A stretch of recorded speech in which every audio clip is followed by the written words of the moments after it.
مامانم میگه وقتی میخوای بری پیش یه آدم ضعیف فکر کن میخوای بری پیش خدا. پوری هر قدرم بدوی دنبالش نمیتونه پیداش کنه. باید تمام اون رو زندگی تو این خونه بگذرونی.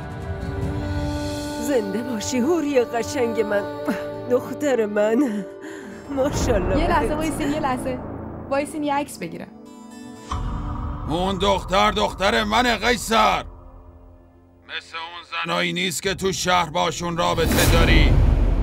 این دختر برای چی اومده؟ آره به زور آوردمش اینجا.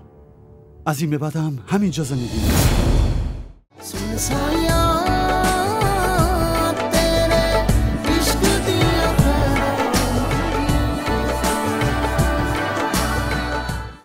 پوری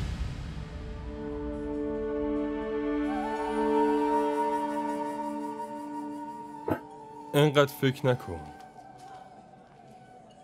با من بیا.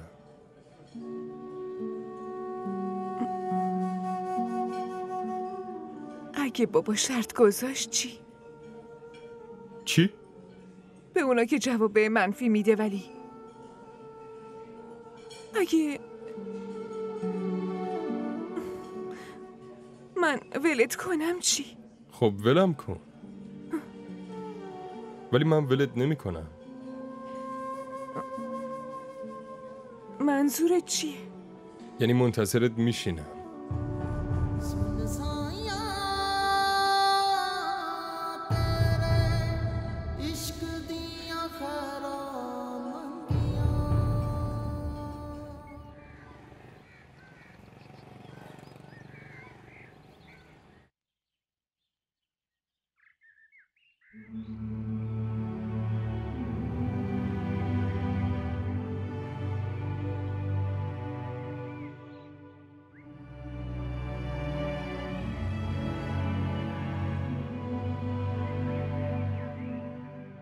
مامانم میگه وقتی میخوای بری پیش یه آدم ضعیف فکر کن میخوای بری پیش خدا.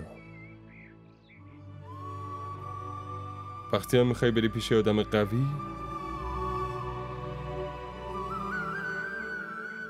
خدا رو با خودت ببر. با خودم بیارمش دیگه.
هوری! هوری!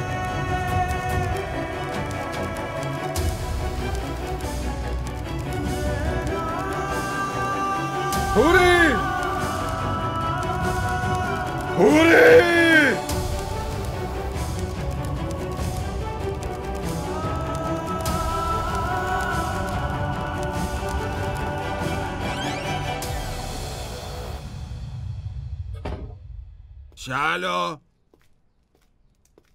شعلا بله. کجاست؟ حالا بگیر بشین. صداش کن. حالا یه لحظه بشین نفست بالا بیا. نه، باید باش حرف بزنم. چه مسخره بازی در آورده. جلسه ای به این مهمی و ول کردم و دویدم اومدم. تازه داشتیم به یه نتیجه ای میرسیدیم واسه کاری که 6 ماه روش وقت گذاشتیم. تو اتاقش نیست. از کجاست؟ خواهشن اول بگیر بشین ببین من چی میگم. چی میخوای بگی حالا؟ همش میگفتی هیچکی تو خونه محلت نمیذاره. اصلا حرف تو برو نداره. هیچ اختیاری نداری. نمیتونم هر روز برنامه هامو ول کنم برا اون بیام. خودم باید یه حرفایی رو بزنم. الان تو اتاقش نیست.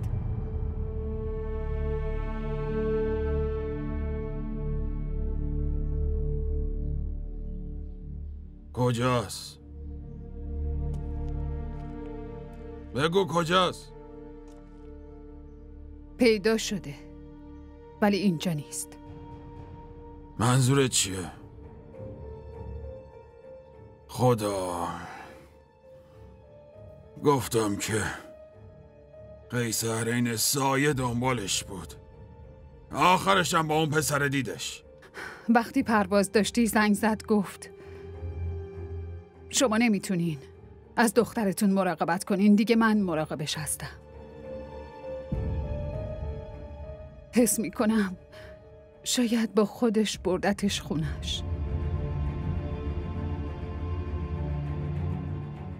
چیکار میکنی؟ چیکار میکنی؟ حرف زدم باهاش که فایده ای نداره، اون بیادبی میکنه. گفتش هر حرفی هم که هست میام اونجا میزنم. ساکت باش. الو، شماره معاونت بازرسی رو برام بفرست زود. برای چی داری آبروی خودتو میبری؟ اگه پای پلیس بیاد وسط آخه دیگه چی برامون میمونه؟ تو آروم باش شل. دارم یه کار دیگه میکنم. چی کار میکنی؟ بگو دیگه چی کار میکنی؟ انتقام این بی آبروی ما از اون جمال میگیرم. یه درسی بهش میدم که یادش بمونه. هوری هر قدم بدوی دنبالش نمیتونه پیداش کنه.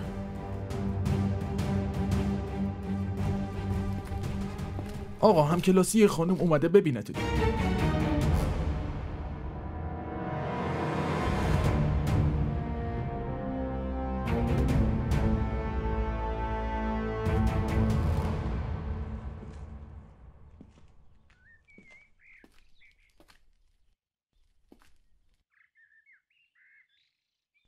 آقا میگن الان نمیتونن شما رو ببینن. بعدن تشریف بیارید. میخوام هوریو ببینم. ایشون نمیتونن ببیننتون. حالا فقط یه لحظه صداشون کنید. متوجه نیستین؟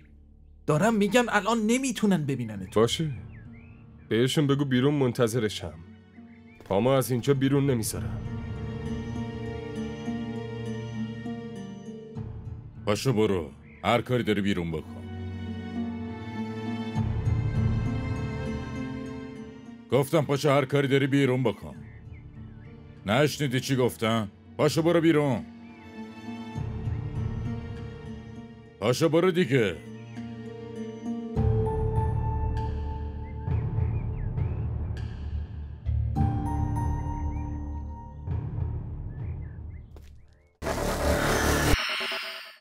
اگه پیش شما میمون مطمئنم هیچ وقت خالیش نمیشد.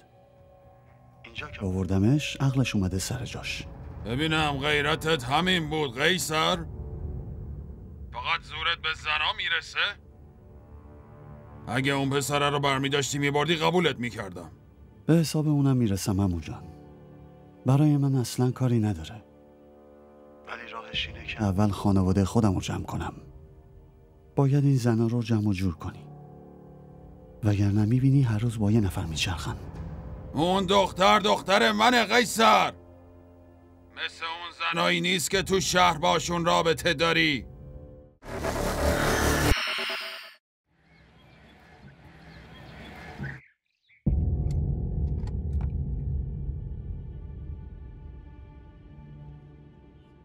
دیگه از این به بعد میل خودته.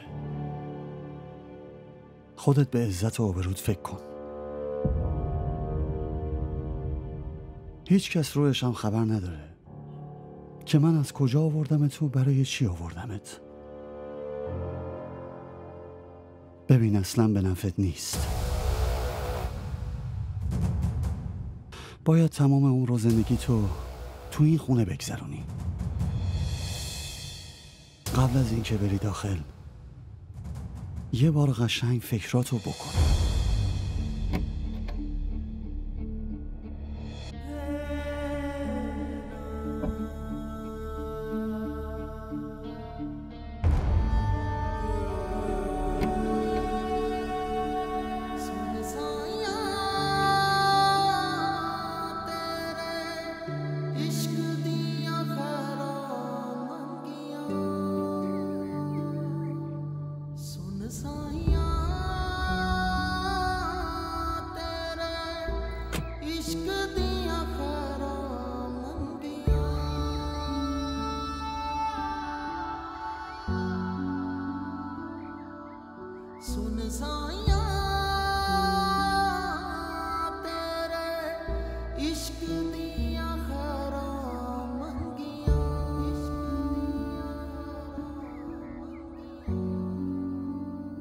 آخه کجا رفتی هوری؟ دم در خونتون منتظرتم.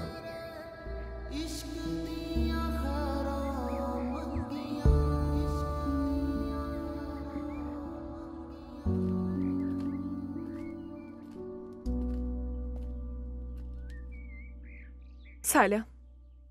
سلام عزیزم.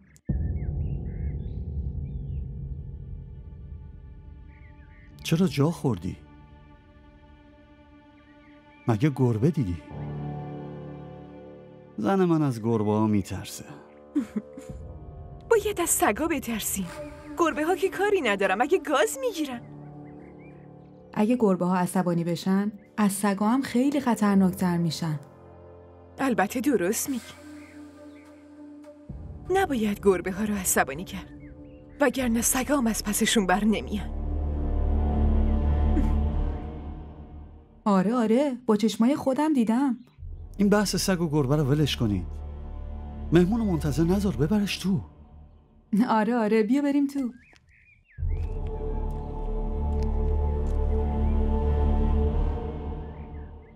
سلام. علیک سلام. بریم داخل.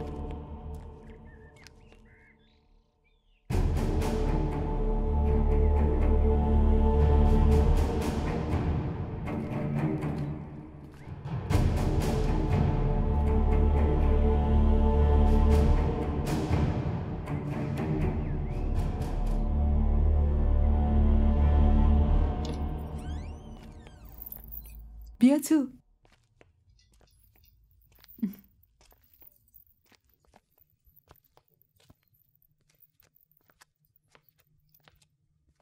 مادر جان.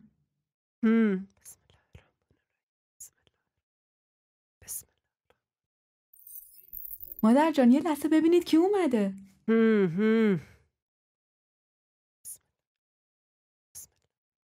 ببینید دیگه. کی اومده؟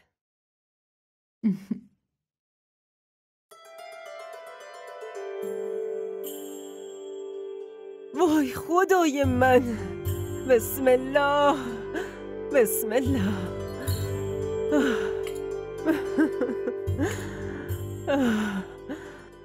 زنده باشی هوری قشنگ من، دختر من. کی اومدی؟ مادر جان هوری با نوتون اومده اینجا که ماها رو ببینه و بیشتر با همون آشنا بشه. خدا خیرت بده عزیزم.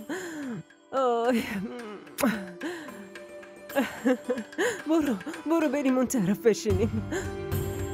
خوب کردی اومدی عزیزم، خوش اومدی.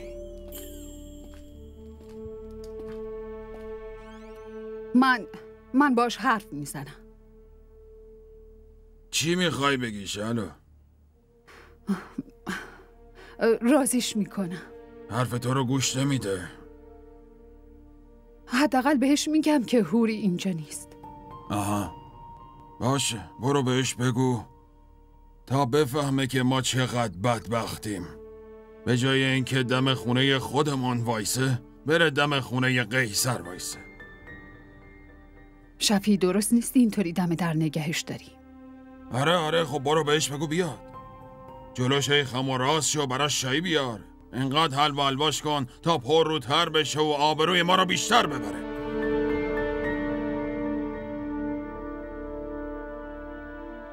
اینجور آدم ها فقط یه زبان میفهمن. زبان زور.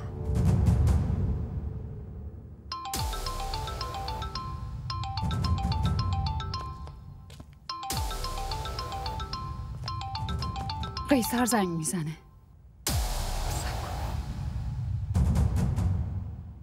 الو. سلام زنمو جان. علیک سلام. رسیدی؟ بله همین الان رسیدیم. هوری خوبه؟ خوبه. سر حاله. ناراحت که نیست؟ نه اصلا. خوشحاله. آرومه. باشه گوشیو بده بهش. گفتم که حالش خوبه. بعدشم الان نمیخواد باهاتون حرف بزنه. اعصاب برامون نذاشتی قیصر. نباید این کارو میکردی. آبروتون رو حفظ کردم زنمو. هم آبروی شما هم خانواده خودم. نگران نباشید. همونطوری که بهتون گفتم حالش خوبه. اینجا هیچ کس خبر نداره برای چی آوردمش. فردا برش میگردونی؟ بله میارمش. این کار لازم بود زنمو. اگه پیش شما میمون مطمئنم هیچ وقت خالیش نمیشد. اینجا که آوردمش عقلش اومده سر جاش. ببینم غیرتت همین بود قیصر؟ فقط زورت به زنا میرسه؟ اگه اون پسره رو برمی داشتی میبردی قبولت میکردم. به حساب اونم میرسم عمو جان. برای من اصلا کاری نداره. ولی راهش اینه که اول خانواده خودم رو جمع کنم. باید این زنا رو جمع و جور کنی. وگرنه میبینی هر روز با یه نفر میچرخن. اون دختر منه قیصر. مثل اون زنایی نیست که تو شهر باشون رابطه داری. عمو جان میدونم که شما الان عصبانی هستی. خیلی هم عصبانی. شاید هم حق داری. دخترتونه. ولی اگه بشینید فکر کنید شاید عصبانیتتون هم فروکش کنه. اگه همون موقع که از موتور پسره پیادش کردم همونی که محکم کمرشو چسبیده بود میآوردمش پیش شما، میخواستین چی کار کنین؟ که دوباره توی اون وضعیت نبینینش. دعواش میکردین؟ داد و هوا را مینداختین؟ نهایتش چی کار میکردین؟ میخواستین یه سیلی بهش بزنین؟ فرداش دوباره میرفته و پشت موتور همون آشغال سوار میشد. شما نمیتونی جلوشو بگیری عمو جان. ولی من اگه دوباره میدیدمش بلایی به سرش میآوردم که دیگه این دور و برا پیداش نشه. حالا خیلی دور بر ندار قیصر، چون دیگه دوباره با اون پسره نمیبینیش. نه برای اینکه بردی خونتو زندانیش کردی، برای اینکه دیگه هیچ وقت هیچ نشونی از اون پسره نخواهی دید.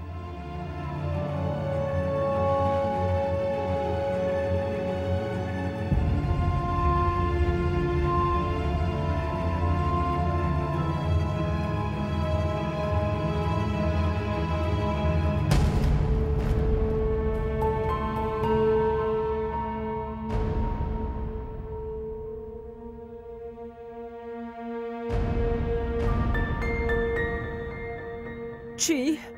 فقط برای یه شب؟ یعنی چی آخه؟ نه نمیذارم بری. باید یه هفته پیش من بمونی عزیزم. آخه مادر جون باید برگردم، دانشگاه دارم، امتحانم شروع شدن. داداش قیصر گفت یه شب داره میاد، گفتم منم باهاشون بیام. این چه کاریه پسرت کرده؟ حداقل خبر میداد که این داره میاد. مادر جان این خودش نذاشته. چرا؟ فکر کردم شما نمیذاری، واسه همین. واه، برای چی نباید بذارم دخترم بیاد به خونه خودش؟ مادر جان آخه فعلا خونه نامزدشه. مردم چی میگن اون وقت؟ مردم برن به جهنم. این عروس این خونه نیست، دخترمونه، مگه نه؟ ماشاءالله. یه لحظه وایسین یه عکس بگیرم.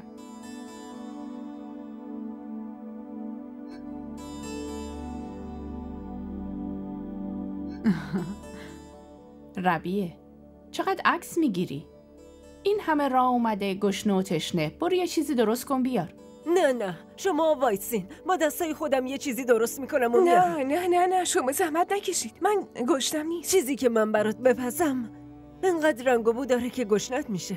اگه یه بار بخوری دیگه همش مثل بابات بهم دستور میدی. پاشو بریم زبیده، پاشو بریم آشپزخونه.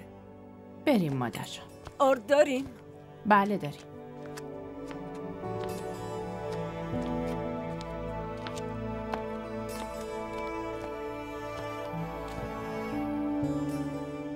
بیا عکس‌ها رو نشونت بدم. خیلی خوشگل افتادی.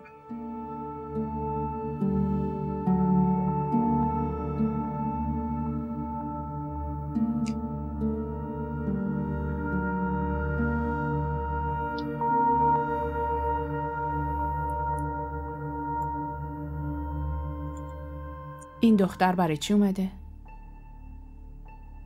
یعنی چی؟ اومده شما رو ببینه، خونه رو ببینه.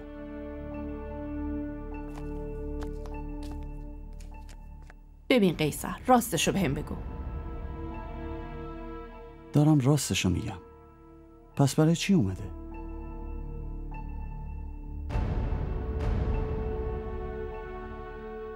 رفته بودم عمو شفی رو ببینم.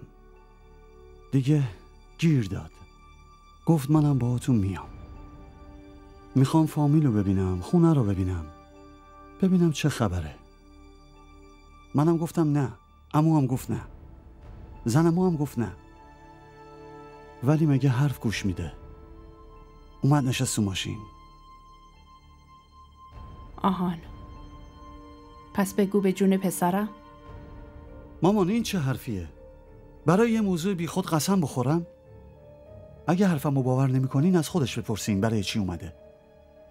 قیصر، صورت غمگینش،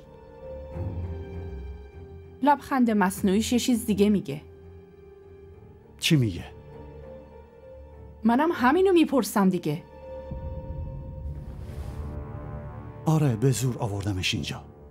از این به بعدم همینجا زندگی میکنم.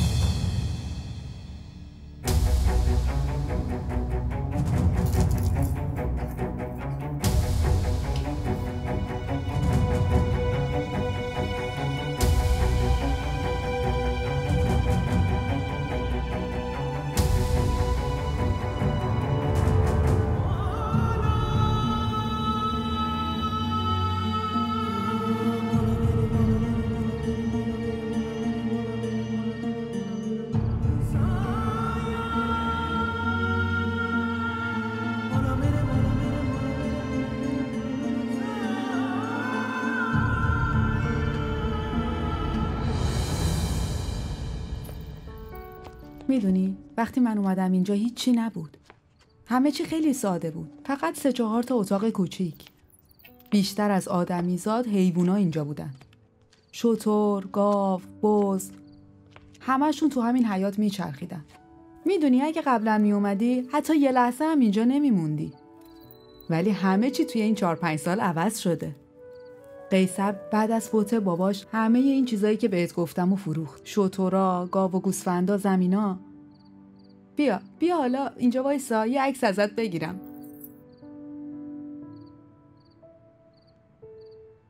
خب خوبه.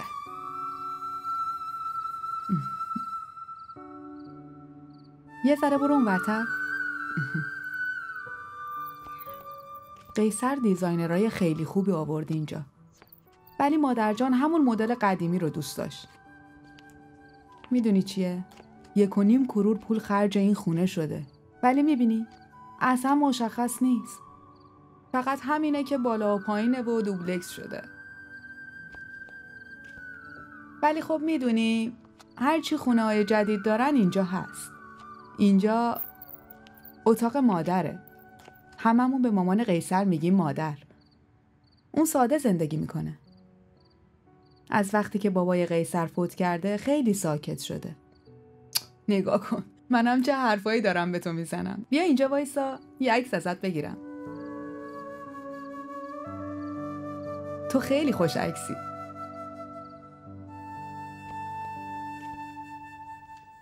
اینجا اتاق منه. میدونی مادر جان همش سر اینجا با هم دعوا میکنه. میگه خوبه دختر یه چوپانی و اینقدر ادا اطوار خارجی ها رو داری. آخه من تو اینترنت نگاه میکنم، بعد به قیصر میگم برام بخرتشون.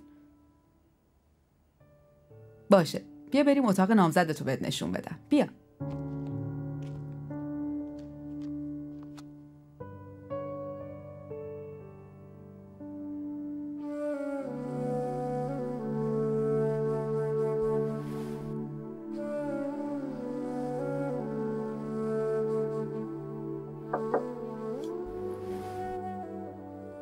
چقدر داشتم میگشتم.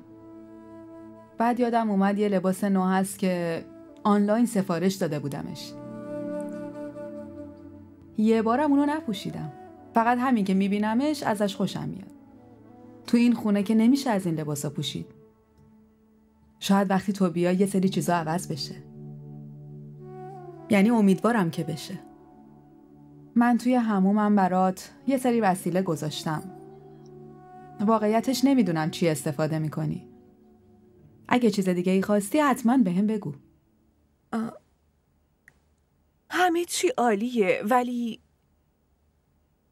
ولی چی؟ اتاقمو عوض کنین لطفا. چرا؟ اینجا احساس راحتی ندارم.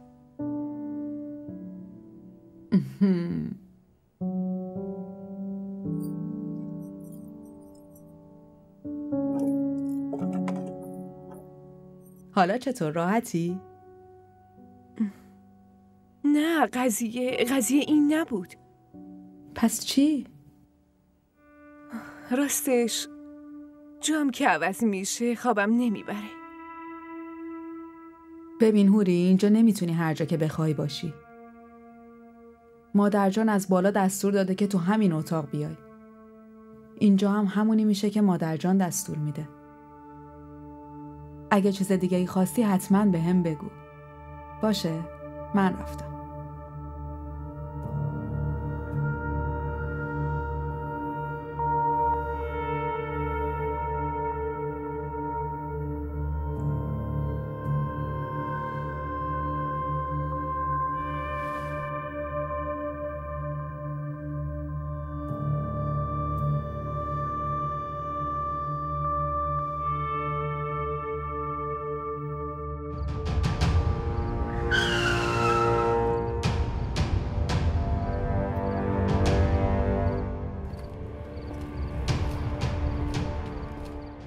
ببینم اسمت چیه؟ بله؟ ازت پرسیدم که اسم شما چیه؟ جمال. را بیافریم. چرا؟ میگم را بیاف. آقا من چی کار کردم؟ گفتم بیا بریم. وقتی که رسیدیم اونجا بهت میگم چه غلطی کردی. یه لحظه.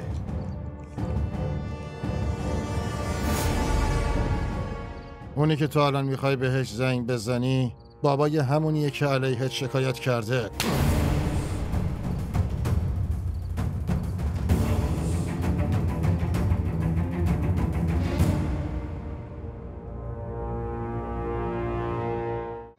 این ویدیو رو لایک کنید، کانالمون رو سابسکرایب کنید تا از سریال های جدیدمون هم آگاه باشید.